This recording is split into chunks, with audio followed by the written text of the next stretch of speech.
നിങ്ങൾ ഏത് വലിയ ഡിഗ്രി എടുത്ത ആളാണെങ്കിലും വലിയ കോഡിംഗ് പഠിച്ച ആളാണെങ്കിലും 2035 അതുകൊണ്ട് മാത്രം നിങ്ങൾക്ക് നിലനിൽക്കാൻ കഴിഞ്ഞെന്ന് വരില്ല. കാരണം സാങ്കേതിക വിദ്യ ഓരോ വർഷവും മാറിക്കൊണ്ടിരിക്കും. അതുകൊണ്ട് ഭാവിയുടെ ഏറ്റവും വലിയ സ്കൂൾ എന്ന് പറയുന്നത് ഏതെങ്കിലും ഒരു വിഷയം പഠിക്കുന്നതല്ല, മറിച്ച് പഠിക്കുക എന്ന കഴിവാണ്. പഴയത് മറക്കാനും പുതിയത് വേഗത്തിൽ പഠിച്ചെടുക്കാനുമുള്ള മനസ്സാണത്. യന്ത്രങ്ങൾക്ക് ചെയ്യാൻ കഴിയാത്ത ചില ഹ്യൂമൻ സ്കില്ലുകളുണ്ട്.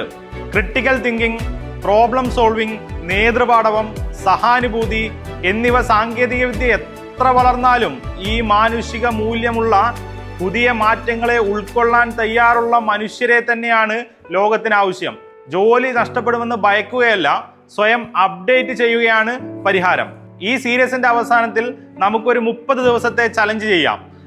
നമ്മൾ സോഷ്യൽ മീഡിയയിൽ ചെലവഴിക്കുന്ന സമയത്തിൽ നിന്നും ഒരു 20 മിനിറ്റ് മാറ്റിവെച്ച് സ്വന്തം തൊഴിൽ മേഖലയിൽ എത്ര തരത്തിലുള്ള അപ്ഡേഷനുകൾ നടന്നു എന്നും ഇനി നടക്കാൻ പോകുന്ന അപ്ഡേഷനുകൾ എന്തെല്ലാമാണെന്നും മനസ്സിലാക്കി വെച്ച് അതിനനുസരിച്ച് ഭാവിക്ക് വേണ്ടി നമുക്ക് തയ്യാറെടുക്കാം. ഈ തയ്യാറെടുപ്പിലൂടെ നമ്മുടെ തൊഴിൽ സാധ്യതകൾ കൂടുതൽ മെച്ചപ്പെടുകയും നമുക്ക് പുതിയ കാലത്തിനപ്പുറം സഞ്ചരിക്കാൻ കഴിയുന്ന ശേഷി രൂപപ്പെടുകയും ചെയ്യും. തൊഴിൽ പോകുമെന്നുള്ള ഭയമല്ല, ഈ ആധുനിക കാലത്ത് എനിക്ക് നേടാൻ കഴിയുന്ന, ഞാൻ ജോലി ചെയ്യുന്ന സംവിധാനത്തിൽ എനിക്ക് ഉയരാൻ കഴിയുന്ന സാധ്യതകളെ കുറിച്ച് പഠിക്കാനുള്ള മനസ്സും സമയവും കണ്ടെത്തുകയാണ് വേണ്ടത്.